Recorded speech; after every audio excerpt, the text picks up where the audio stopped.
조병과 신세계로. 안녕하세요. 안녕하세요. 네, 여러분 반갑습니다. 반갑습니다. 네, 오늘 저희 목요일 라반 제 옆자리에는 신진희 변호사 함께 했습니다. 네, 신 변호사 인사드릴까요? 네, 안녕하세요. 저 법무업이 신세계로에서 근무 중인 신진희 변호사라고 합니다. 잘 부탁드립니다. 네, 신 변호사도 라이브 참여가 지금 몇 번째죠? 4번? 5번? 네, 한 4번 정도? 4번 정도? 네.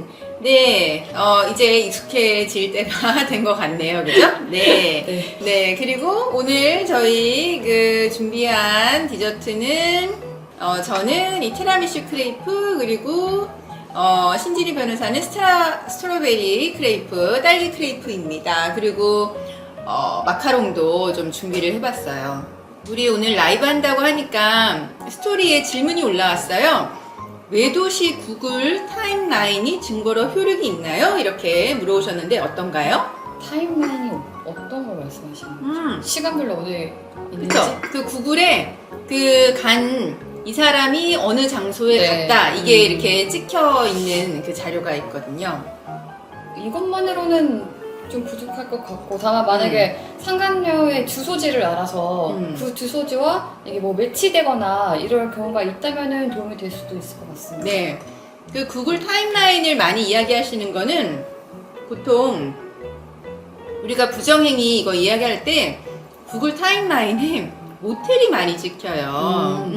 그래서 이제 모텔에 간 증거다 이제 이렇게 제시를 하는데 이게 그럼 상대방에서는 모텔에 간 게 아니라 모텔 근처를 갔었다. 실제로 모텔을 간 거 아니다 이렇게 주장을 하거든요. 근데 이제 또 거기에 대한 반박으로 거기는 허허 발판의 모텔밖에 없던 장소다. 뭐 이렇게 이제 주장을 하긴 하는데 이게 구글 타임라인 자체만 가지고 그리고 구글 타임라인은 누구랑 갔는지가 나오진 않잖아요. 그래서 맞아요. 그것만 가지고는 조금 부족합니다. 네, 지금 우리 변호사 생활을 후회한 적이 있나요? 있다면 이유는 뭔가요? 경험 많으신 대표님은 어떠신가? 아, 변호사 생활 후회한 적 있죠. 예.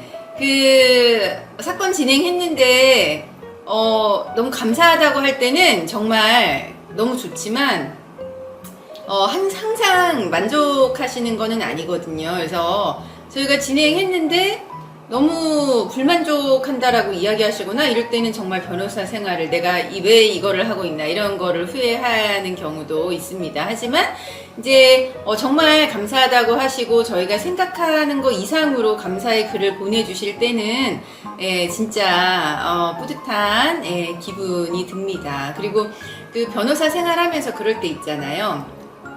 내가 정말 열심히 막 사건을 했는데 그 판결 결과나 이제 막 조정이나 이게 내가 딱 생각한 대로 됐어.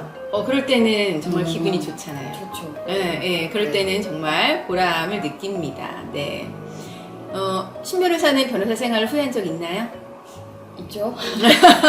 결과와 무관하게 약간 이 변호사라는 직업 자체가 좀 특히 승무 같은 경우에는 이제 원피고가 분쟁이 있을 때 좀 다투는 경향이 있잖아요. 그렇다 보니까 그거 자체가 가끔은 조금 힘들 때가 있는 것 같습니다. 네. 평화로운 사람이라서. 아, 평화로운 사람이어서. 네. 어휴, 세상에.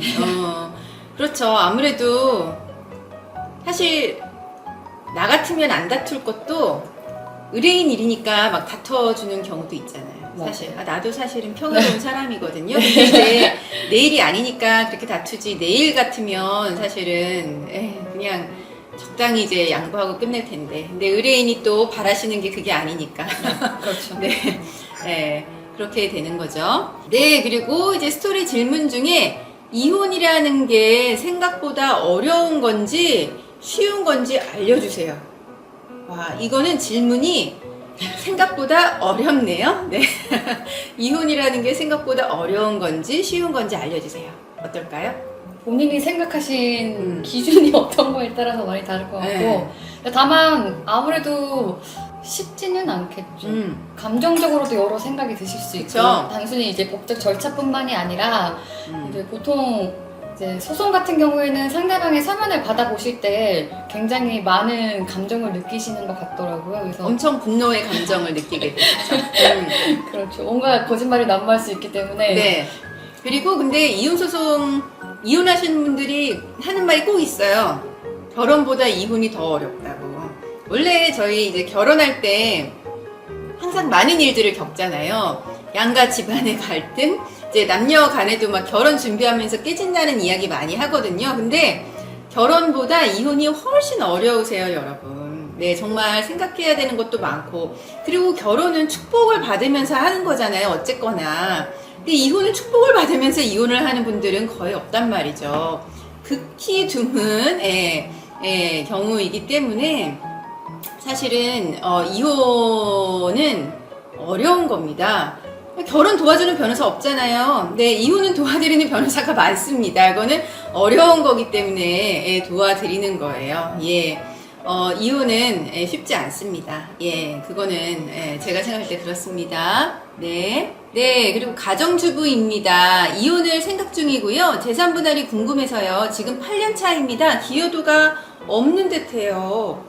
가정주부고 이제 특유 재산에 대한 분할 8년 차 기여도가 있다고 볼까요? 우선은 뭐 기여도가 당연히 있겠죠. 그래도 8년이라는 시간이 네. 짧은 시간은 아닌 것 같고 네. 또 만약에 자녀분이 있다면은 특히나 뭐 보통 전업주부이신 분이 가사일이나 뭐 육아나 이런 걸 다 도맡아서 하시기 때문에 그런 부분은 충분히 이제 기여도에서 참작이 될 것 같습니다.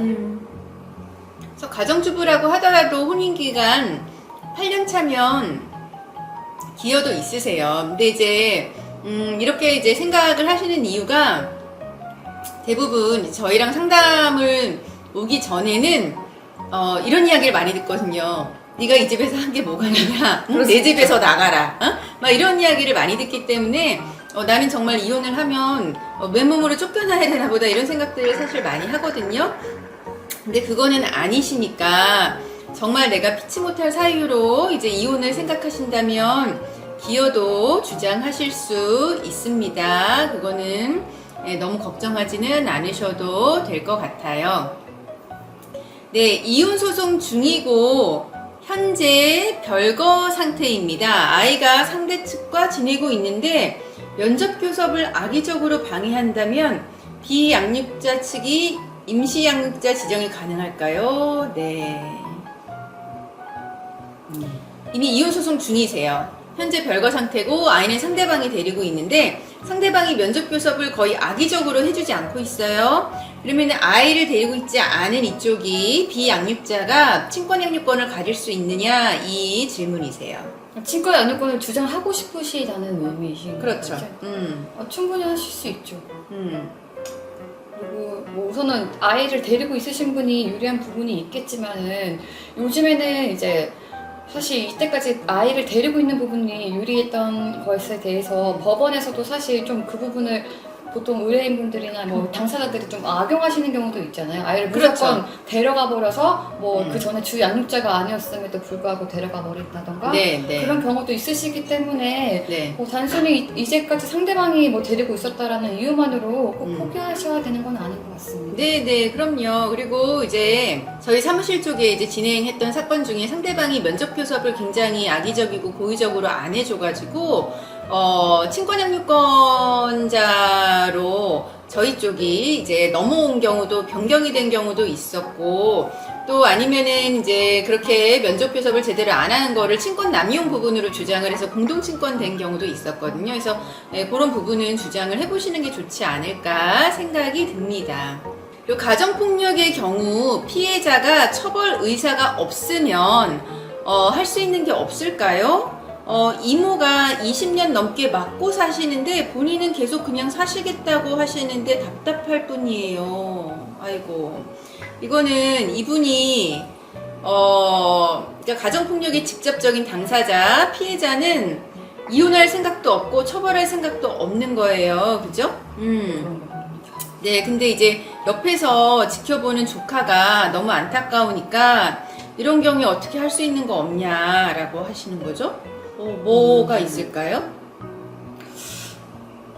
뭐가 있을까요?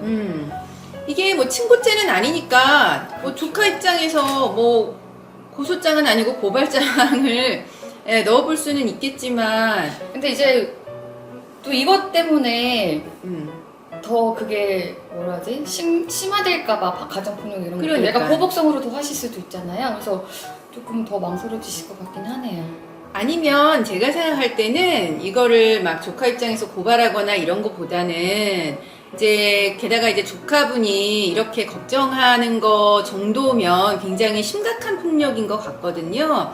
근데 이제 이모분이 여기에서 이제 벗어날 생각을 못 하고 계신 거는 약간 가정폭력에 계속적으로 이제 시달려온 분 같은 경우는 밖에서 판단하는 분하고는 조금 다르게 예, 본인이 이 상황에서 벗어날 수 있다거나 이런 거를 판단할 수 있는 그 힘이 좀 없으실 수 있어요. 그래서 이모분을 상담을 받게 해주신다던가 아니면 이모분이 좀 마음의 힘을 예, 이제 기를 수 있게 상담을 해주신다던가 이제 상담 프로그램을 연결해 주신다던가 이제 그런 게 더 도움이 되지 않을까. 네, 좀 밖에서 다른 사람들과 좀 만나는 것도 좋을 것 같습니다. 가정에 너무 매몰되기보다는 네. 그래서 예, 이모분한테 좀 힘을 주시는 네, 그런 걸 진행을 해보시는 게 좋을 것 같습니다.